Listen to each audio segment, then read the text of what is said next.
I just talked to both of them. I don't think they can talk because they're muted, but Oh, I just talked to them both, like literally, what was it, yesterday?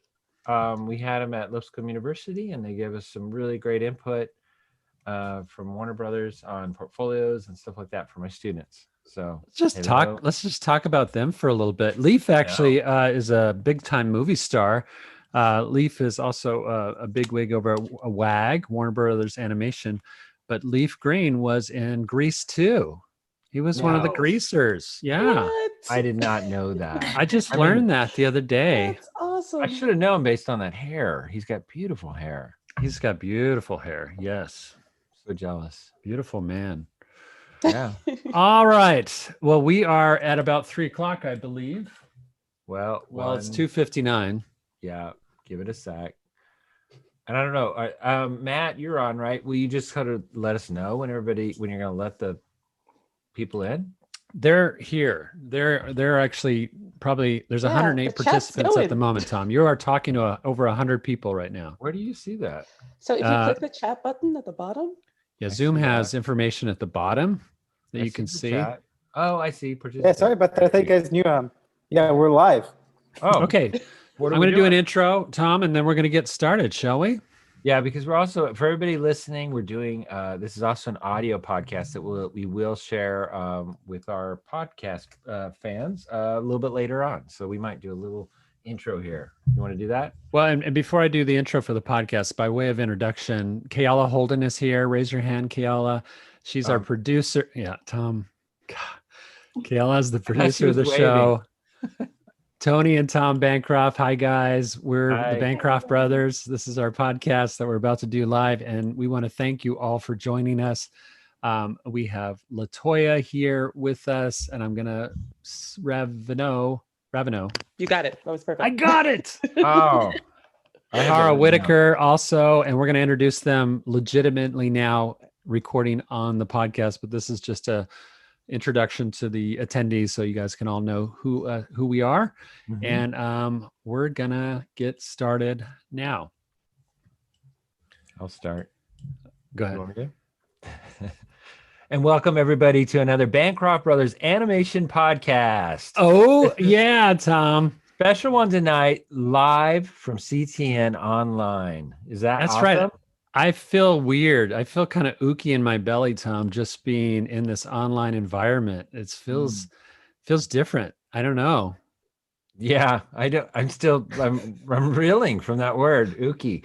But it is awesome to be here tonight. And this will also be, released for a Bancroft Brothers Animation podcast, and it'll be on, all those finer podcast areas.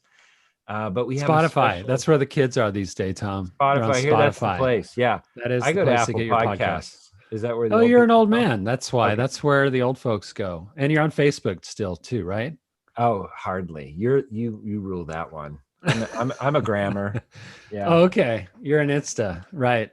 So we have two guests tonight. And by the way, Kayla Holden is here, our producer. We're super happy to have her on. And Kayla is going to jump in and out here and there, probably with some questions from the audience, right?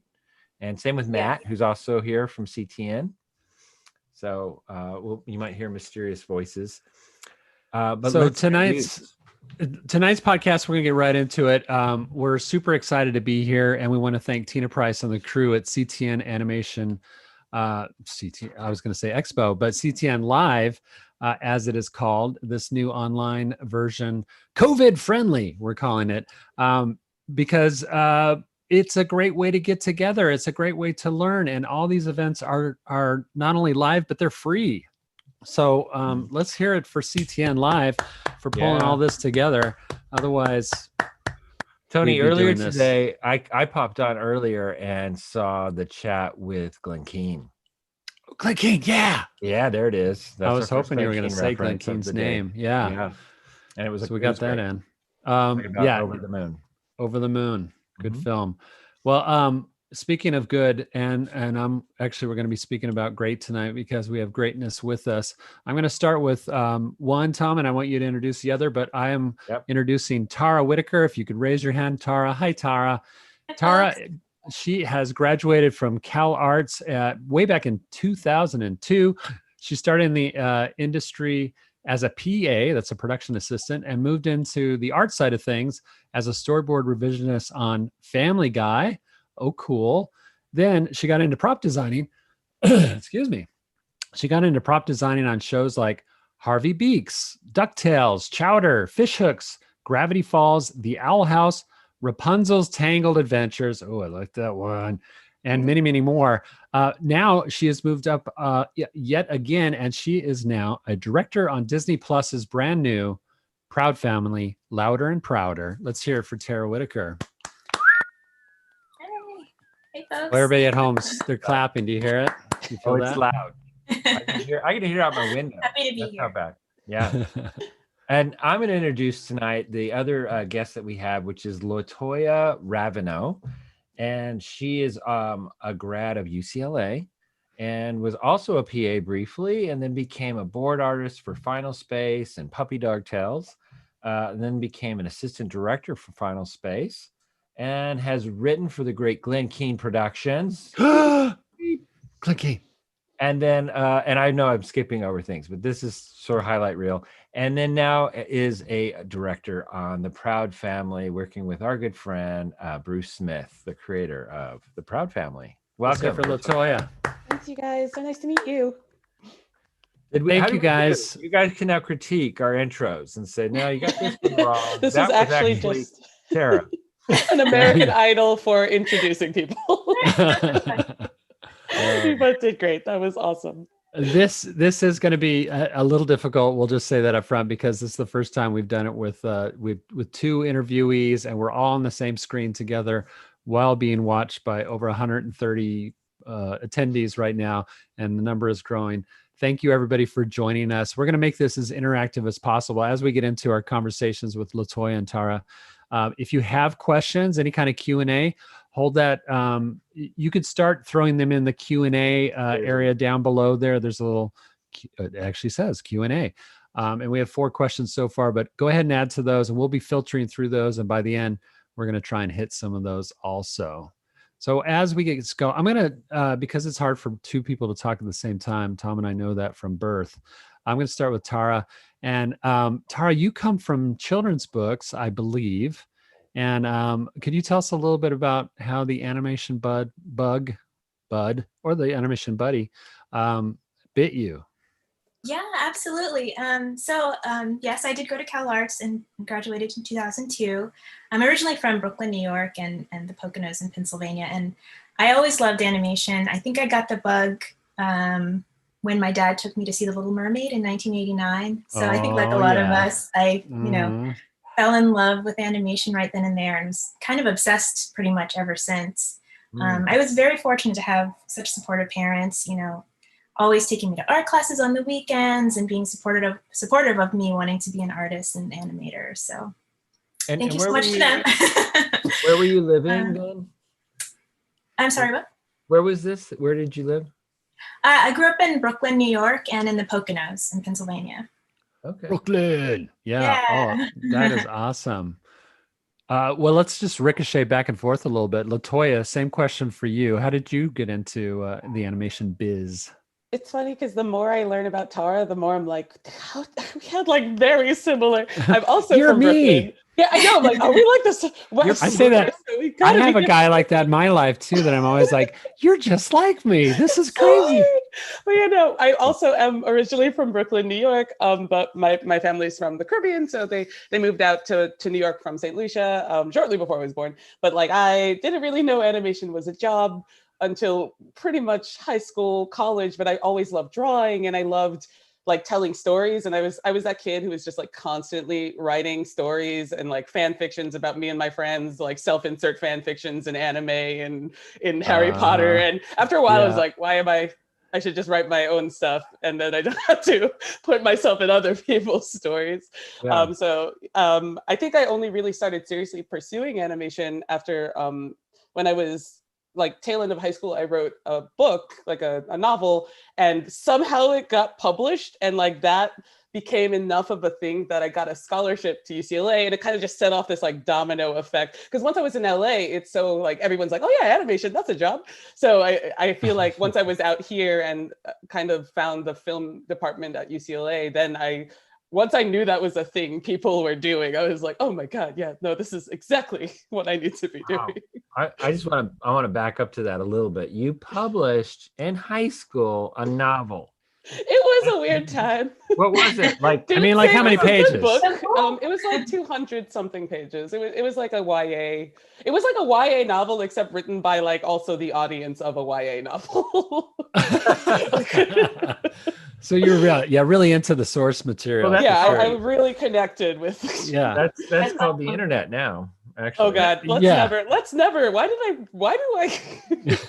like don't Google it. Never Google it. So different schools that you guys went to. Tara, how did you find out about not UCL, from CalArts? CalArts.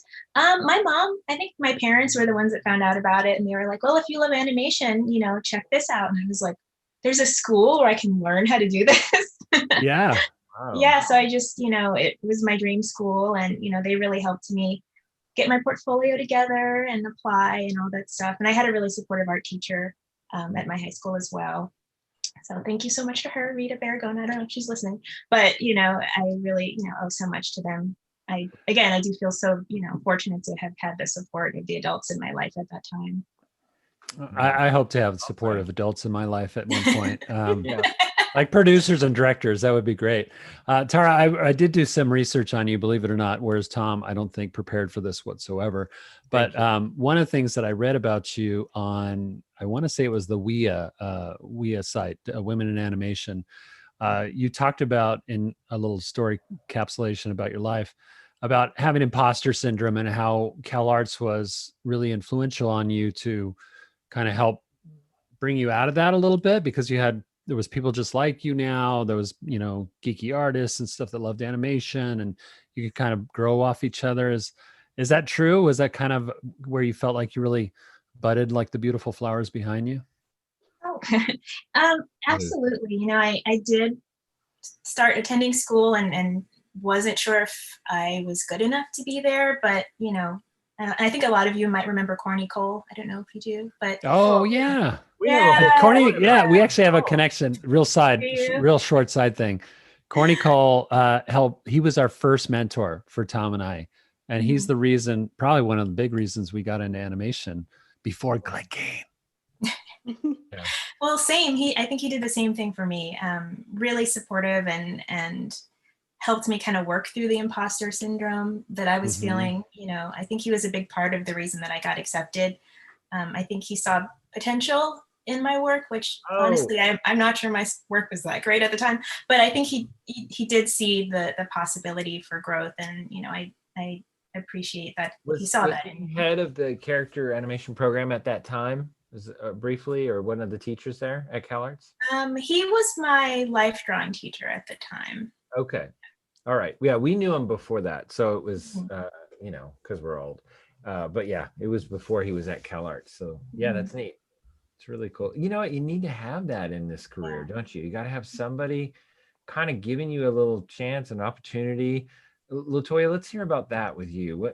What was that kind of breakthrough opportunity, or was there a person that was there that kind of helped get you in or help with that process? It feels like if I look back through like every major step in my career, there was always like one person who kind of just took a chance or like believed in me. Very much like what Tara was saying about like that imposter syndrome, where sometimes you just don't see it in yourself and it takes someone else to see it in you, and suddenly it's like, oh well, if they see it, then it's got to be true. And probably the first one was like, I also had a high school art teacher who was like this fine artist named Len Bellinger, who is teaching in like our tiny all-girls high school, and he was so just against the grain and like, yeah, just draw. Even though he was teaching fine arts, I think he saw that I really loved animation, and at the time I was like watching all of these like anime, but also like Kim Possible and like those sorts of stuff. And so he was like, yeah, just lean in, just do and like he really encouraged me to go down that path. And I think was was one of the reasons I felt like my parents were very supportive, but I think they didn't know that I wanted to draw professionally. And even after I was like, I think I want to go study this in school, they were like, that's great. We sure? But like, that's great. But are we sure? But like, he was the one who was like, oh yeah, no, you have to do this. Like, there's nothing else you want to do.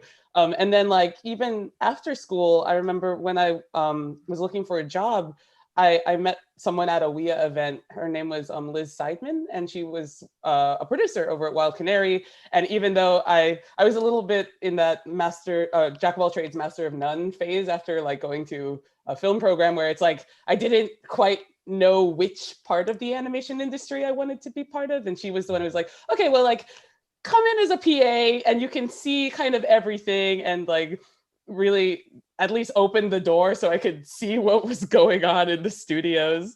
It's just like there's all of these, and then like once I was there was this director at the time named Scott Byrne, who was my first director, and he came from like, I think he was an animator on like Space Jam and stuff. And so like even before I made the jump from PA to boards, he was like, oh yeah, no, like here's some like assignments if you want to do it. And so of course I did it, and like would show him on the side. And yeah, I feel he was like giving you his work. That was nice. Yeah, or he was like giving me little assignments because I was like, please just tell me what to do and give me feedback. And he's like, and it's due Friday. Otherwise I don't get my footage bonus for the I'm week. taking a long lunch. Here you go. But so like it's funny because Tony and I, that was our entry point too. We were PAs. We were PAs for Ralph Bakshi Productions, which was crazy.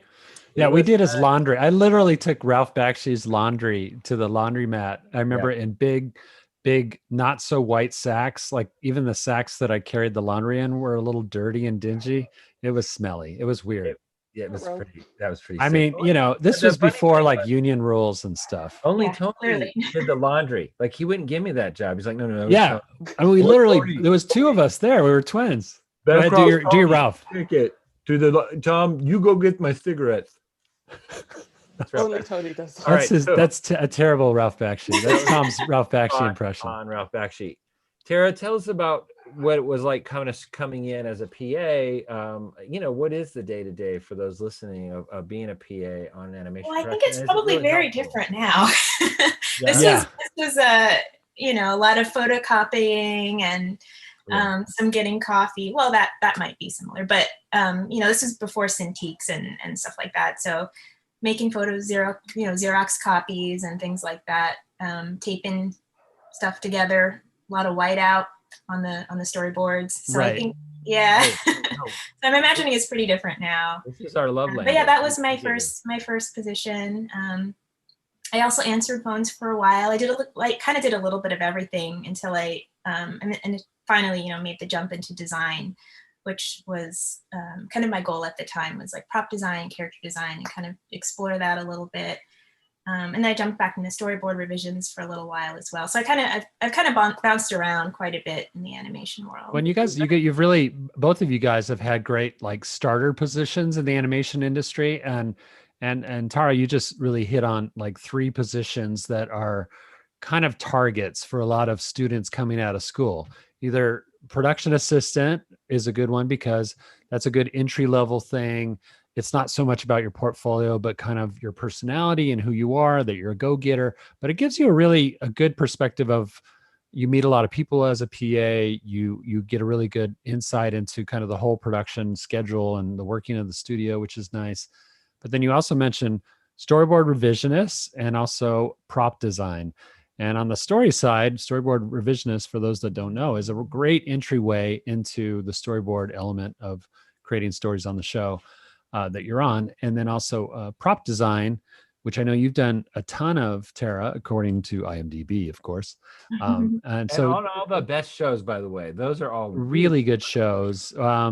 Tell us a little bit about prop design, how you got into that, how that kind of catapulted you. You did it for a while, so you must have really enjoyed it too, right? Yeah, I absolutely loved being in design. So yeah, one of my first prop design jobs was as a designer on Chowder for Cartoon Network. That was amazing. Yeah, Chowder. Yeah, Chowder. And then eventually Fish Hooks, Gravity Falls at Disney, Wander Over Yonder at Disney, Billy Dilly, DuckTales for quite a while as well. I miss Chowder too. I see somebody has a Chowder in the Is that chat. the original DuckTales? I'm trying to think how far No, back. no, it's Yeah. Tom, how old are these ladies? Come on. You'll never know. Let's see. I got a question. Vampires. Did you work on the original Animaniacs or the new one? I wonder. Come on. And then I did prop design as well for Rapunzel's Tangle Adventure, where I was illustrating the journal drawings in Rapunzel's journal. That was an amazing. Oh, So how cool. cool. The watercolor illustrations. Yeah, that was a lot of fun. Oh, and that really speaks to your illustration background, right? Yes, yeah. Do you I would have say- a? Go ahead. I'm sorry. Oh no, it's fine. No, I was just gonna say, my background is probably a combination of animation and illustration. Yeah. And so let's we're going to talk about it in a little bit, hopefully. But you've done a few children's books, correct? Yes, I have. For HarperCollins, I've done a couple. I have one coming out this December. I'm super excited about that one. My Baby Loves Valentine's Day will be coming out. It's the latest. Oh, that's great. What was it called? My Lady? My Baby? My Baby Loves, it's My Baby Loves series for HarperCollins. My Baby Loves Valentine's Day, Christmas, Halloween. It's a little trilogy. Okay. And a little side note for Tom. We can barely hear you. So we've only done 4,000 podcasts. So I always have to tell him, make sure you speak into the microphone, Tom. Okay. How's that, Tony? Yeah, that's a lot better. Thank you. Oh, yeah. Well, anyway, turn your head when you talk. How's that? Okay. Okay. It's my fault. Oh no. Latoya, back to you. Yep.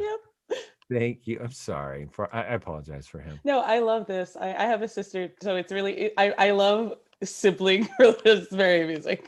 I didn't need a sister. I had Tom. Stop it. Was there a question there, Tom? Did you have something for Latoya? Yeah, I just want to get back to Latoya and find out, like, well, we've already heard from Tara that she's got sort of side things that she does. Do you have room for that? And I know we're kind of going on a little bit of a tangent here, but do you have room for that in your life as far as artistically side projects and stuff? Yeah, absolutely. I feel like I've always really enjoyed both writing and drawing, and I'm trying as much as possible to kind of toe the line between the two. So usually, like, whilst I am right now directing on Proud Family, I'd also be writing for freelance on this other Disney Junior thing that I can't say anything about because the NDAs. But also like writing my own stuff as well. So yeah, I feel like whenever my day job is like boarding or directing, I find myself like writing a lot on the side. And then if I'm working full time as a writer, then I'm like boarding a lot of personal stuff. So I try to constantly balance the two out. Yeah. Well, for both of you guys, for both of you guys, I wanted to talk a little bit about, because of Black Lives Matter and many things that have come up in our society, changes that are happening. You know, we mostly wanted this to be about emerging talent because you guys represent that, obviously. And you're still emerging into all kind of new and different directions. But being Black females in the industry, now being directors on a major, what I would consider a major show for Disney Plus, which is a major studio. How does that feel being in the position that you guys have now? And was it a struggle getting to where you're at? Do you feel like you've had the opportunities fairly in the animation industry, or are there things that you'd like to see changed or thought of differently? I feel big like, question. Yeah, I know this is a big one, but because I feel like it's been at the forefront of my mind for a minute now. But like up until meeting Tara and working with Tara, I'd never worked with like another Black female director. All throughout my career, I'd never encountered a Black female director. I met someone right before you, but we've never worked together. I met her at like a party or something. Yeah. But I think it does something to you when you're a young artist, where it's almost like you can't even hazard that as a thought. So it's not so much that like I don't remember there being many instances where someone was like, oh, you can't do it. It was more like in my mind there were these blocks that were being put up because I just never seen it done before. And I think that there is something to like, you know, seeing someone who looks like you, or seeing someone who kind of comes from a similar background as you in a leadership position, that makes you think like, oh, this is a space that is accessible to me. And like I feel like I'd never really thought of it that way until suddenly it was like I was about to be in that space. It was like, oh, I'm allowed to be there. Yeah. Yeah, absolutely. That's absolutely. Yeah, I mean, I think it was something that, you know, after my years of being in character design and prop design and doing biz dev and stuff like that, I began to feel like, oh, you know, I think what the next step for me would be to try to get a directing job, you know. So I would apply, and, you know, I wouldn't hear back, and I didn't want to give up, but I definitely wasn't sure, because I hadn't seen any Black female directors either. So I was like, I don't know, I'm just gonna keep trying and see what happens, you know. So it was. But was it a goal, Tara? It was a goal. It was a goal, but I, you know, again, having not seen it, I was very delighted and surprised when I got the call from Proud Family. But, you know, I really was just blown away, because it was something I hadn't seen before. And it was something that I had been wanting to do for many, many years. Well, let's dig into that a little bit. You are a first-time director. I think we talked about that before we started the podcast. Proud Family is this new opportunity for you. How did that come about then for you? You say you were kind of surprised when you got the call. Was it something that you were inquiring about? Did you dig into it? Did they call you? How did that happen? I had been applying, but, you know, it had been a while since I'd heard back. So that's why I was surprised. I was like, oh, my name was kind of floating around, you know, because I didn't really know. Yeah. But I do love being a part of this creative process, you know, having the experiences that I've had, making creative decisions that I know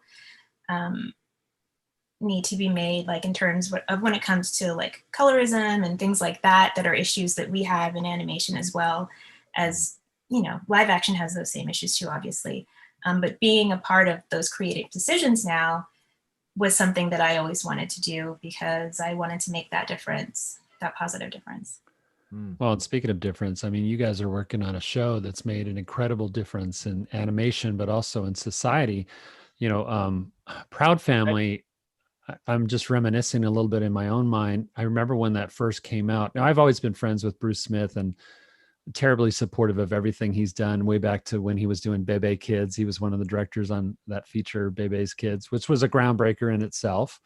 And then Bruce always kind of was that groundbreaker to bring new things and characters of color in the limelight. And we'll have a podcast with him where we just go into this ourselves. But for you guys, what was that? Do you remember the first Proud Family, and was that impactful on your lives? That's what I wanted to find out. Are you guys fans?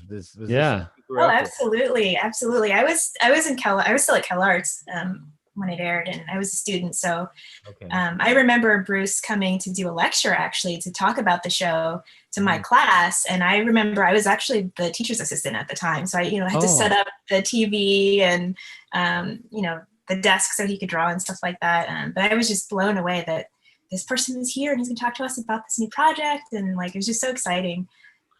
But yeah, kind of just really wonderful to reconnect with him now. It's fun. Wait, did he remember you from those days then later on? I don't think so. No, I don't think so. Yeah. You had a drawing of his though, right? Like you were like, you drew this whilst I was I was a TA.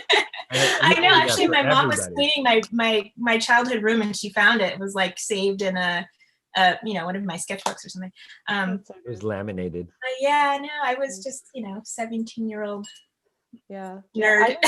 The original Proud Family, I think I was the same age as Penny when it came out, and so like when I watched that show, I was literally like, oh my god, this is a show about me. But like, I mean, but like, Oh, were you like Penny? Did you have her attitude too? 'Cause she was- no, I wasn't. she was spunky. I wasn't as cool as Penny. I wasn't, okay. but like, I wanted to be. But like, but I remember watching that show and being like, oh my god, there's like different types of Black girls. And I had like a weird love of La Cienega, by the way, even though she could not be farther. I think because her name kind of sounded like mine, and I just liked how extra she was. And till this day, she's still kind of my favorite to draw. But like, she's just like, I don't think I'm surely he realizes, but I'm like even going in for the interview, and it's weird, I feel myself like shaking thinking about it, but like the effect of like being like, and now I can be part of this thing, that like I had like a millisecond out of body experience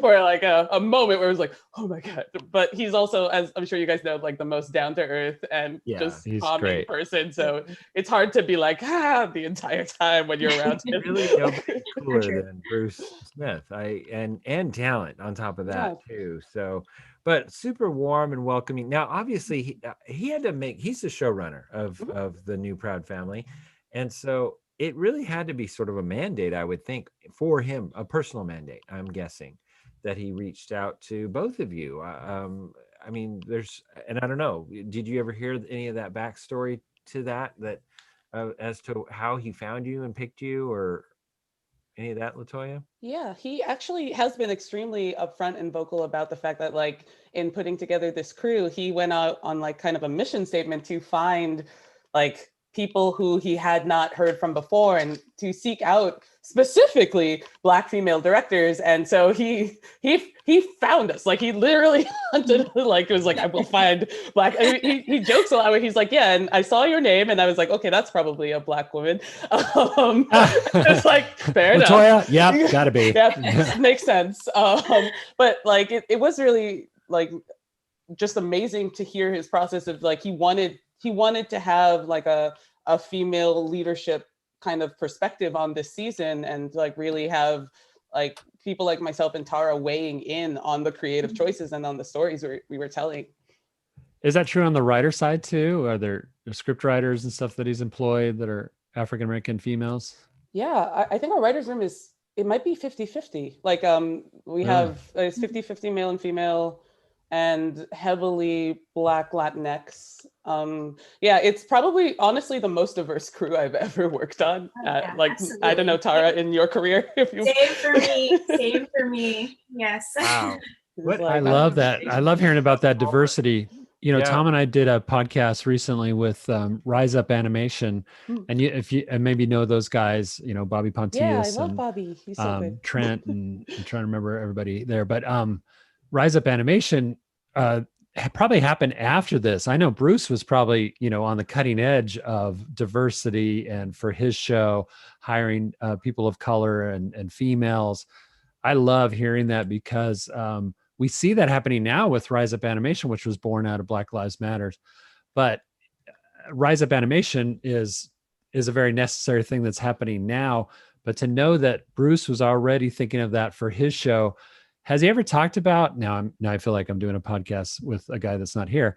Has he ever talked about that it was a frustration for him on the first show, the first go around, that he didn't have more people of color? I don't think I'd be curious to hear his thoughts on that too, because I don't think I've ever heard him really talk about the putting together the crew of the first Proud Family. Yeah, it'd be interesting. Yeah, I wonder if he was just sort of like, well, here's your crew, or, you know, this time around, obviously he had a lot of say in who he chose, and I would imagine got a say in every single person. That may not have been true the first time around, you know, because he was a little unproven at the time, but or not as proven. Let's put it that way. He was pretty proven then. So yeah, I love this, and it's super exciting to see this happen, and really what a show to bring back. I mean, you know, but going back to the original, you know, I remember thinking that too, as you know, a slightly younger white kid, that, you know, like you didn't expect to see that out of Disney. It was a pretty bold move back in the day, and a smart move obviously now. But I mean, was that the kind of thing where Tara, that did you see yourself in the original Proud Family, and how did that relate to you getting this job now? Oh yeah, absolutely. I definitely related to Penny. Just kind of seeing, because I grew up not seeing that many characters on TV at all that looked like me. Not that many Black characters, and if they were, I just didn't necessarily feel like I could connect to them or relate to them. But I did see myself in Penny, and I saw my group of friends and her group of friends. So that was just really fun. I mean, obviously I was a little bit older than Penny, because I think I was like maybe 17 or 18. But I could see my younger self in Penny. So just, hearing him pitch the show that they were working on when I was at CalArts, it was just so exciting, and such an exciting time to know that that's the kind of stuff that was being made, and that was the world that I was going to be jumping into after I graduated. So that was really an exciting time for me. That's cool. Now, how did they do it on the Proud Family? How do they choose which episodes, or maybe you guys have a choice in this or say in this? How do they choose which ones you guys will direct? Is it based on maybe a story suggestion that you gave for that episode? Are you guys in the writer rooms sharing out ideas also for future episodes? Give us a little rundown of what you do. All of the episode distribution is more or less through production, and I don't know if you felt this, Tara, but like through maybe serendipity, because the episodes that we can't say anything about are dealing with a lot of really interesting and like amazing subject matter. Every episode that has just been like, and this one's yours, I'm like, oh my God, it's so. Even though we aren't selecting which episodes we direct, every script that's come my way, I'm like, yes, and I just run away with it. Yeah, I would agree with that for sure. It's always fun to read the scripts and be like, hee hee, it's going to be great, or it's going to be fun to. I mean, is there a point to each one of these scripts that's sort of like, oh wow, I went through that? I mean, are you finding that too? Oh yes. I share that anger for that situation and that kind of a thing. Yeah, it's giving me like weird war flashbacks of high school or like that middle school, high school era where I'm like, oh my God, so many emotions. So intense. The intensity. So intense in that age.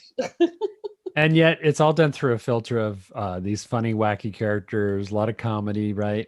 And that's what I always loved about Proud Family. So it sounds like it's going to be more of the same, and just maybe even amped up, as it says, louder and prouder, right? Yeah.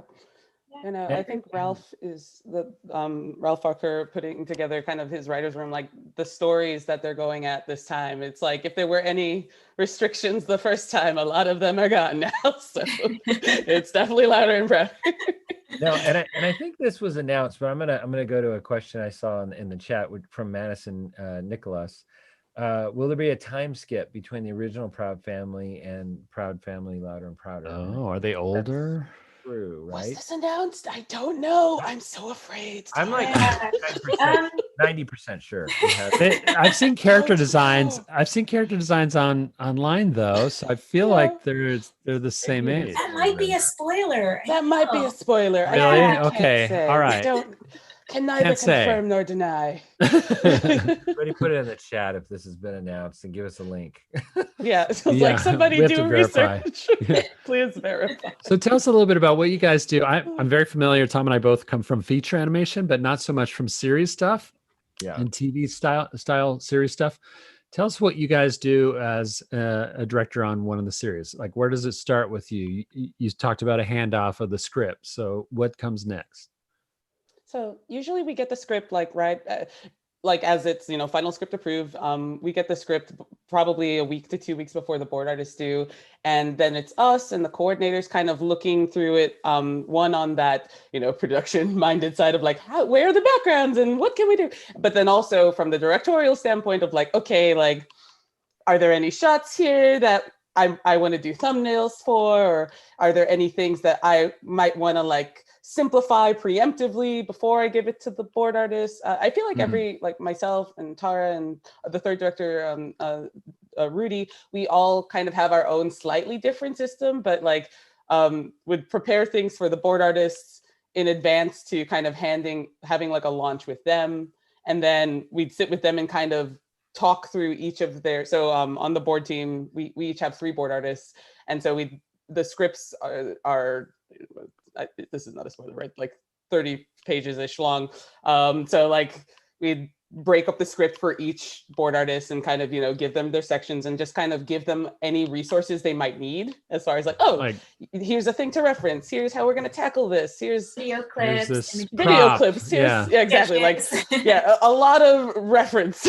I feel like Yeah. I'm just like doing reconnaissance in advance for the board team so that they have everything they could conceivably need by the time they start. Right, because you just want Yeah. them to go. You want them not to have to worry about anything or think about anything. Well, obviously they're thinking, but Yeah, but but not like have to thinking find their own focusedly. research. Yeah. Exactly. You want to Yeah, set right. them up for success, basically. Yeah. Exactly. Yeah. Nice. Now, Tara, this was like a big jump, right? You never had directed. I know this was first time, at least title-wise, Latoya, to get there. But Tara, bigger jump potentially from you. And how was that? Was there a little bit of training from Bruce of like, this is what I'm looking for, this is how I want it to work? This is Yeah, a good absolutely. Yeah. So I was basically jumping in from previously, right before this directing position. I was doing children's book illustration. So that was literally the thing I was doing right before.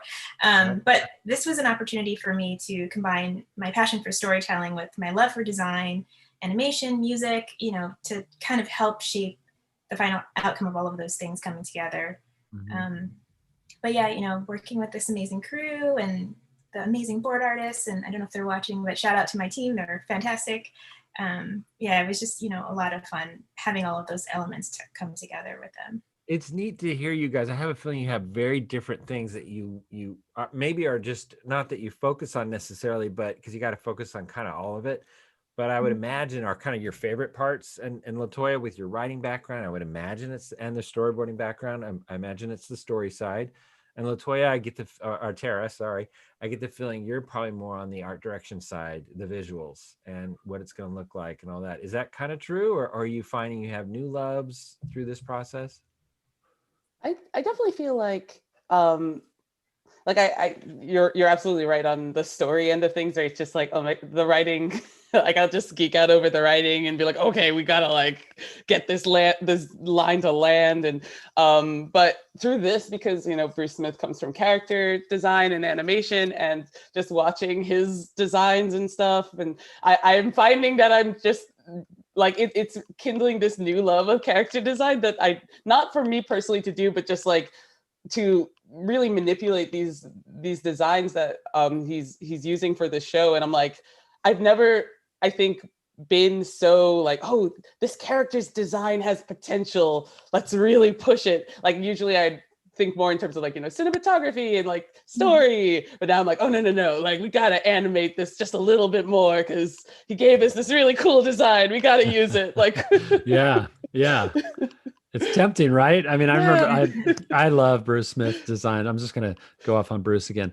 I worked with him on Emperor's New Groove, and he had an office that was like, I think maybe 2 doors down from me on Emperor's New Groove. He was doing Pacha and I was doing Kronk. And it was funny because he was, and if you know Bruce Smith, he was such a Hollywood guy. He was in and out, always doing lunches. And I barely saw him. I'm like, how are you getting your footage done and out so often? You're never in your office, it seems like. He's like, hey man, I got it going on. I just got to do this. I got to do it. And he's like, you know, meeting with famous people. And I mean, he was just on another level. Always. He was on another level. All right, so Sarah, I want to hear your take though. Yeah. You didn't quite answer that question, but you know, what's it been like? I mean, do you have a special focus, or maybe it's sort of your happy place when it comes to the directing side? Your happy place, I like that. Yeah. I honestly, for me, I've always been such just like a fan of animation and loved animation. So I think just having all of those things come together, where it's like the story, the design, you know, the background, like all of those things. I'm just a fan of animation. I don't know, like, Yeah. And the color and design and all of those things coming together was just something that I always loved to see. You know, all those different elements coming together. But I've had, you know, past experience in boards and revisions, visual development, design. So just like having had a little bit of experience in everything, and over the past, you know, gosh, like 15 years or something, Don't think about the time too hard. It gets yeah, I know. I'm like, I don't want to do it. And I keep thinking, Tara, that it would either be like a blessing or a nightmare to be your prop designer. Right. Asked you to do that, right? Sorry, just laying down the law on the prop Yeah. designer. Like, you call that a ladder? Let me show you how to draw a ladder. Yeah. I love this mythical version of Tara that's just like really demanding. of Yes, prop yes. design. I can see that. You know, she seems very sweet. Yeah, I was right like, now. she seems really, really nice, but like when she's talking about props. Yeah. Well, I know. You know, having been a director myself, Tom, I directed a movie called Mulan. I don't know if you heard about that. I've heard about it. Yeah.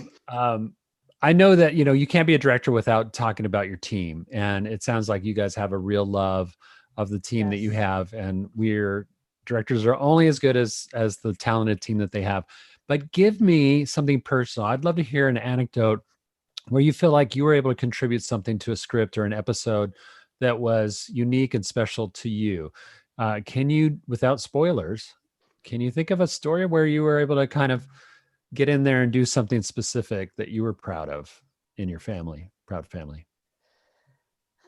Like, I feel like it's a very spoilery question. Yeah, it's like carefully That's a running tough through one. all the NDAs in my mind. Okay, here's an easy lob for Tara. Have you ever gone to do any prop design for one of the episodes or something like that? I don't know. No, not really. But I will say this, kind of does pertain to your earlier question, like pitching a gag that did end up in the show that was a reference to something that I personally think is really funny. So that's happened a couple times, and I wish I could give more detail, but I think that would be a spoiler. But yeah, it's just like my own having like pitching a gag of my own personal kind of sense of humor, and then having that end up in the show was really fun. Yeah. And was that more based on like the personality of the characters that are similar to your personality or something that maybe actually happened to you? Was it that personal? Not quite that personal, but it would be like just something that I think is fun, like a gag that I think is funny. Yeah. Yeah. That's cool.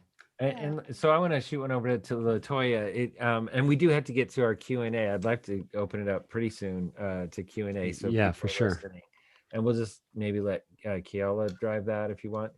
But Latoya, so okay, Bruce Smith's a legend. We've said this. We've made it clear. Can confirm. Yes, absolutely. All agree, right? Without a doubt. I mean, how intimidating was that to come on to this production and work with him when you know, like, there isn't a job on this production that he couldn't do really, really well and has in the past, right? Yeah. Be it animating, storyboarding, character design. So is he a good boss? I guess that's a good question. Yeah, there. I mean, I feel like I'm trying to think of how to answer. Yeah, I think initially very carefully, Latoya. Very carefully. No, he's a delay. I'm trying to think which anecdote is sillier, but like I feel like my first episode, because like, so I started like shortly before the whole work from home. I had an office for a week, and then they were like, okay, goodbye, and then everybody went home. So I haven't actually met Tara in person. I haven't met any of my delightful board team in person, but I did meet Bruce in person. But like I remember like on the first episode, because I was just so afraid to like be anything, I was like, oh God, must impress Bruce Smith. So I was afraid to like move too quickly. So I like didn't do anything that I Who's this distracting woman over here? I know, right? But like, I love that you're afraid to move too much. Yeah, I was like, I don't want to do anything. But like then he saw like the first thing and he was like, oh yeah, no, like I want to see, like put some of, just go. And so then after that, I just went like 1,000%. And like any weird, it's kind of like exactly what Tara was saying, where like when you get to put your own gag and he's like, ha, that's silly. Here's something. And I'm like, I did it. I won the day. I made him laugh. Yes, I know. But yeah, he's not at all like, he basically, it's all just, I think was in my own head, like this, like, oh, you were like an icon. But like in reality, he is probably one of the most like just forthcoming and like collaborative showrunners I've ever worked with. And it's just so inviting. Of like, oh, you have a thought? Let's try it. I don't know. Let's see what it does. Wow. Absolutely. Yeah, Tara, you found the same thing working with Bruce?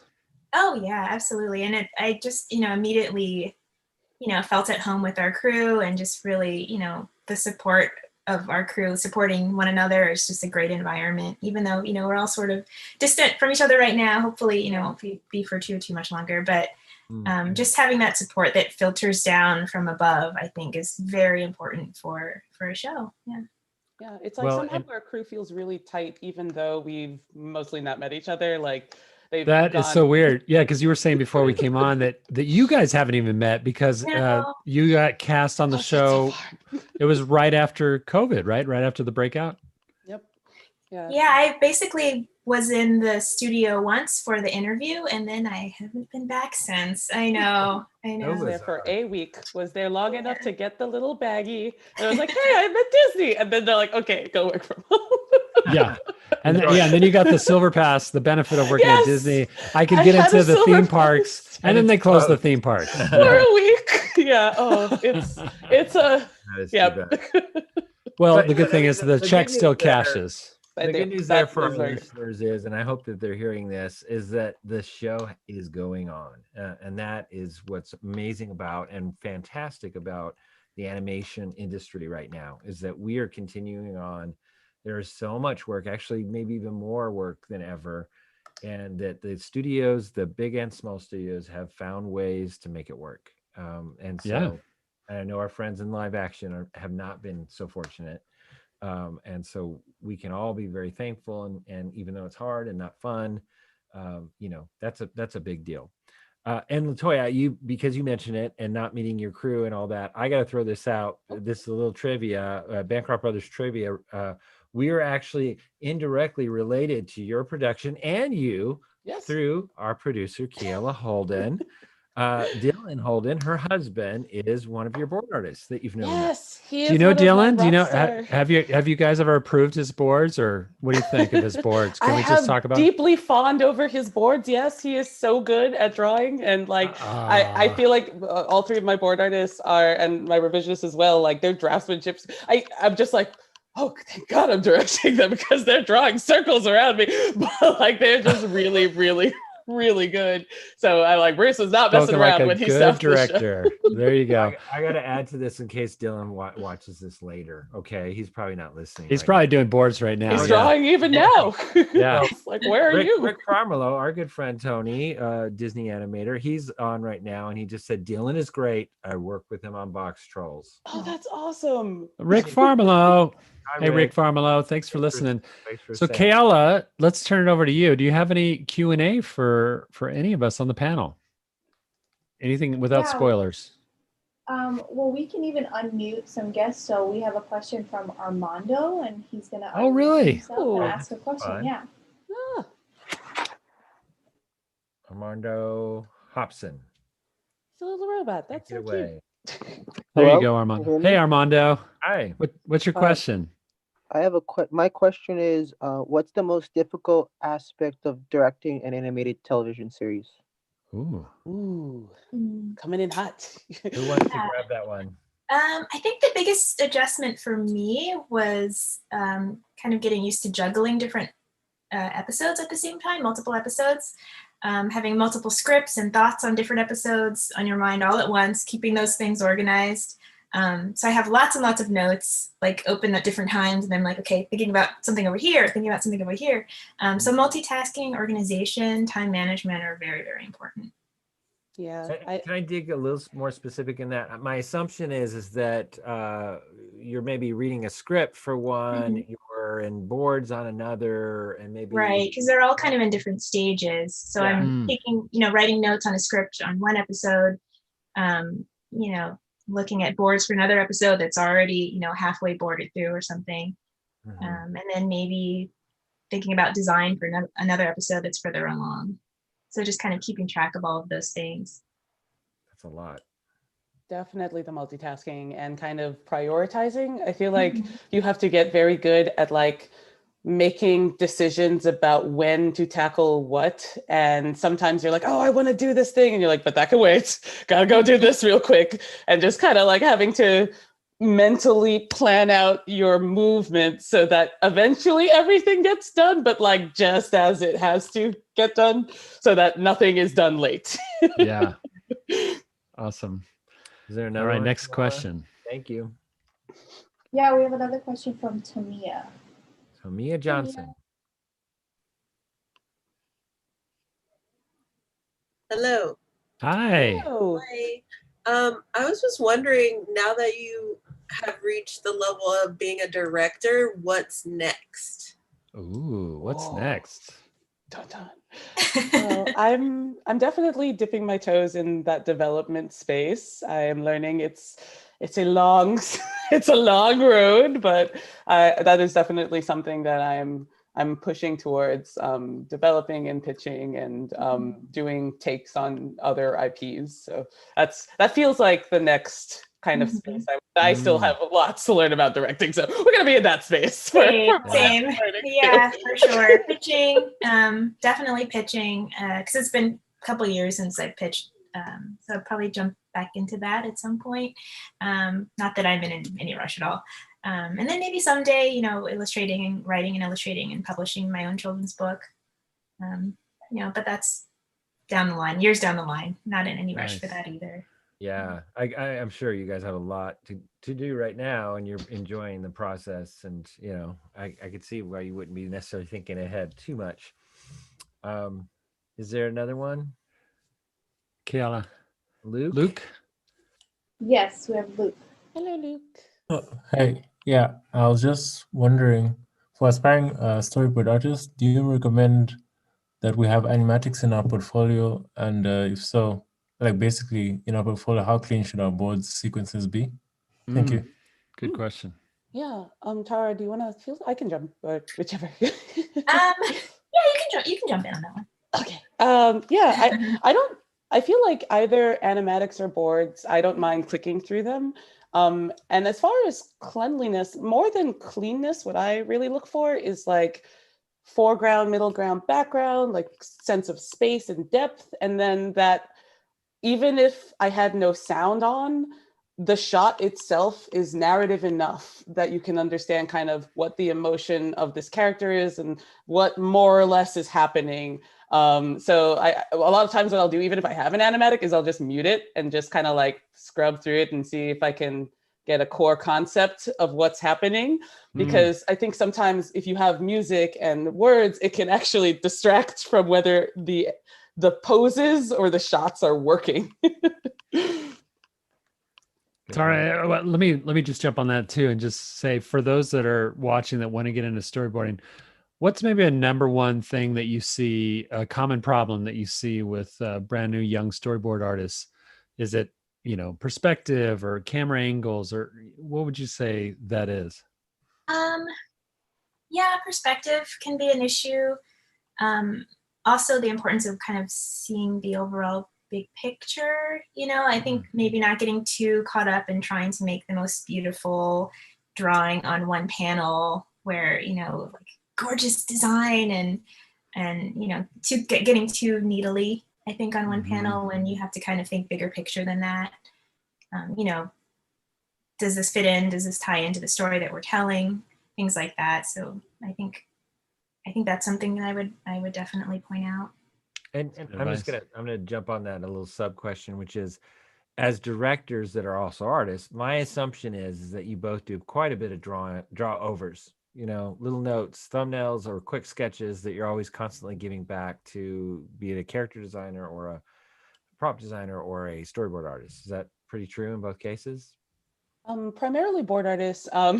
Bruce, I'm sure you guys will be excited to know, does most of the character drawovers and works really closely with the designers, but definitely a lot of like notes in drawing form for like the board artists and the revision team. Recently do a lot of like layouts for both the board artists and kind of the designers, just so everybody knows what the layout of the spaces are going to be. We got so many great questions here. We got time for maybe one last one? Okay, great. Yeah, we have Vanessa. Hi, Vanessa.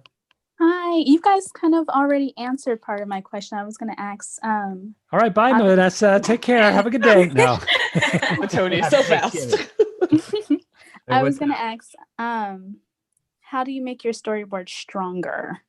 Oh, Good question.